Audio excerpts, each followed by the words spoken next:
The first Donnie Yen Ip Man film released in 2008 to massive acclaim from both fans and critics. One thing that this film succeeded in doing that other martial arts classics failed to do in the past is break out from the kung fu cult fans and Asian audiences into the mainstream.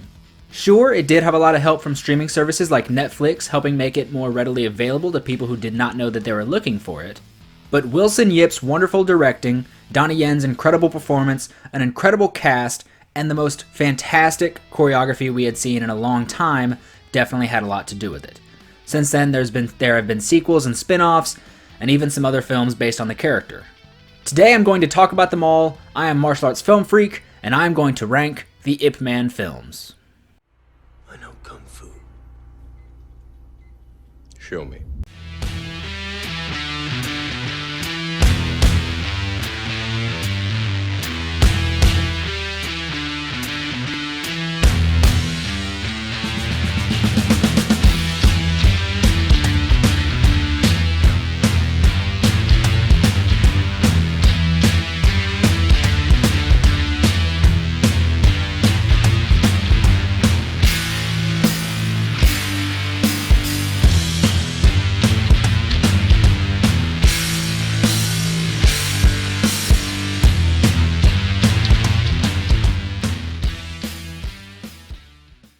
Let's start with my number 7 pick, The Legend is Born, Ip Man.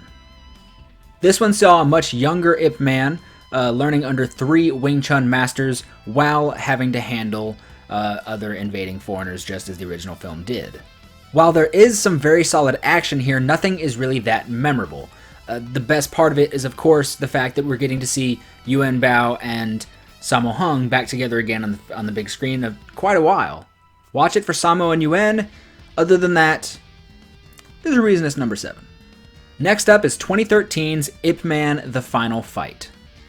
Jumping from the youngest Ip Man to the oldest, this film saw Anthony Wong take on the titular character. This time, there are no foreigners, there is simply the triads.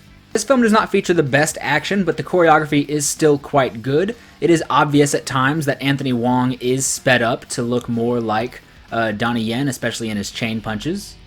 But the surrounding cast is honestly what makes this so entertaining. You have Jackie Chan and Sammo Hung friend, someone who's in a lot of their older films in Eric Sang. You have someone who's always fun to see in kung fu films named Shin Shin Xiong. And of course, Liu Zhejiang, who is always fantastic in every film I've ever seen her in. This is not the best outing for an Ip Man film, but it is still a fairly enjoyable watch. Next up, another 2013 film in The Grandmaster.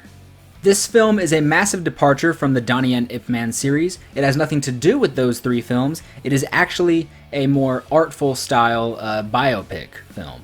It trades the kinetically filmed fight scenes for a much more focus on cinematography and characters, and actually pads itself out with an incredible cast. In particular, the 2 leads, Tony Leung as Ip Man and a always wonderful to see Ziyi Zhang. While the film is very beautifully made, it isn't particularly the best martial arts film.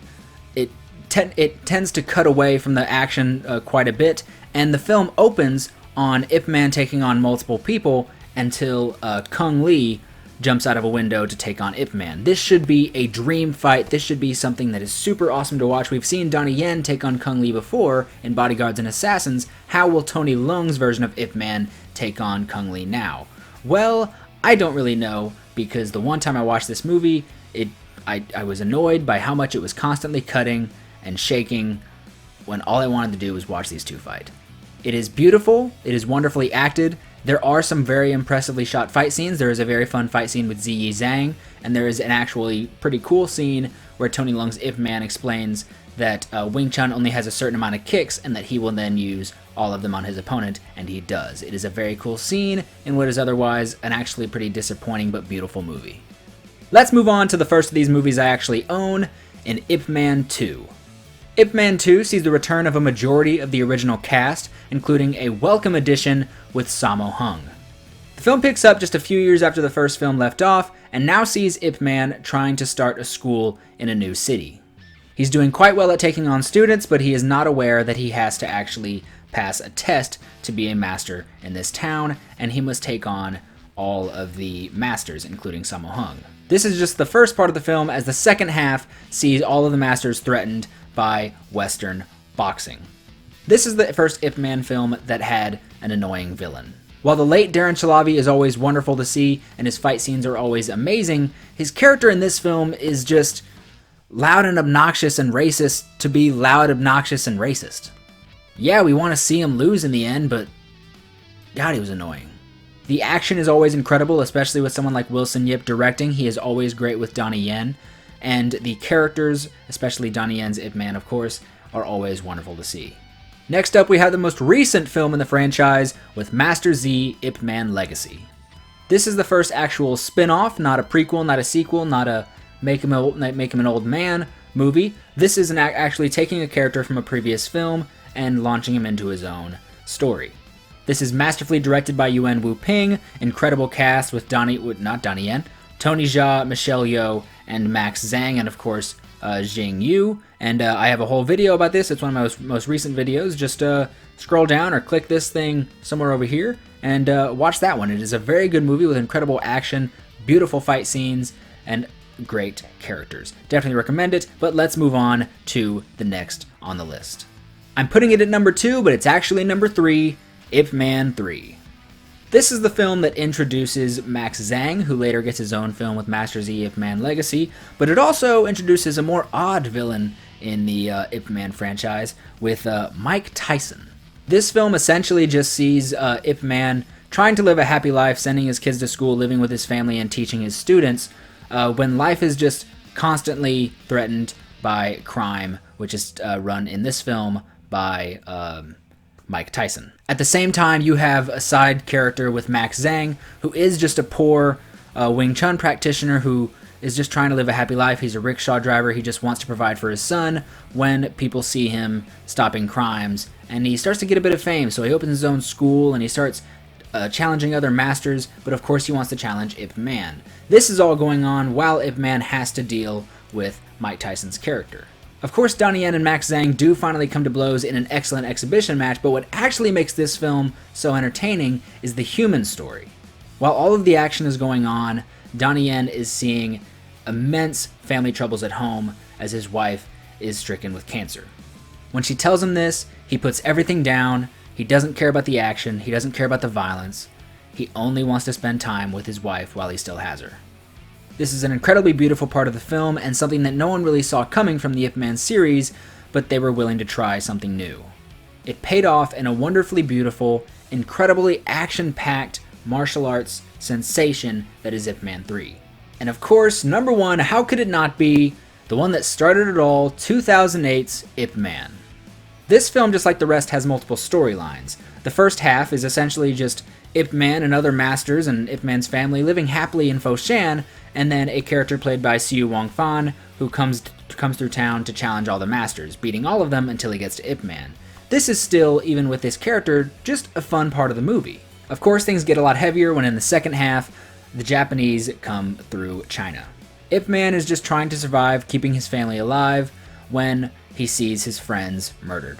This sparks an outrage in him, and the action ceases to be fun. We no longer get the fun, smiley Ip Man that we had in the beginning, and now it is time for business. Ip Man wants to make things right. This is where we get the wonderful 1 versus 10 black belts fight scene that anybody has seen, that's all over YouTube. Everybody who essentially knows Kung Fu films talks about this fight scene. This is one of the best fight scenes of the modern era. Definitely maybe the best fight scene of the 2010s. Not the 2010s, from 2000 to 2010, that area. It's complicated. The action is incredible, the characters are endearing and have lasted over 3 films, and in this film, essentially, it's not about Ip Man fighting for himself. He is fighting for everybody. He's fighting for his family, the other masters, his friends he has lost, and for his people. He is even enhanced by a somehow wonderful villain in the Japanese general. The Japanese general has some sense of respect, as when a Chinese master is murdered in his dojo, he actually sort of has an outburst on the one who did it, saying that wasn't right, it shouldn't have been done. And the only reason he really wants to fight Ip Man is the challenge of it. He sees something fun about it, and of course Ip Man really isn't having it, he just saw his friends get killed. This is a wonderful film, It started the whole Ip Man craze.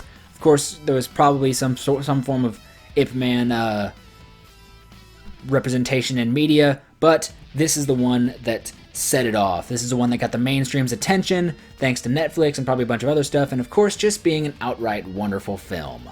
What do you think? How do you rank the Ip Man films? Should I have included something like Ip Man Final Fight or even the Grandmaster? Maybe even Master Z shouldn't have been in there, but I don't care. It has Ip Man in the title. Tell me your rankings in the comments down below. Like, share, subscribe, hit that bell thingy that's somewhere down over here. Directions I'm not aware of. Thank you all for watching, and have a great day.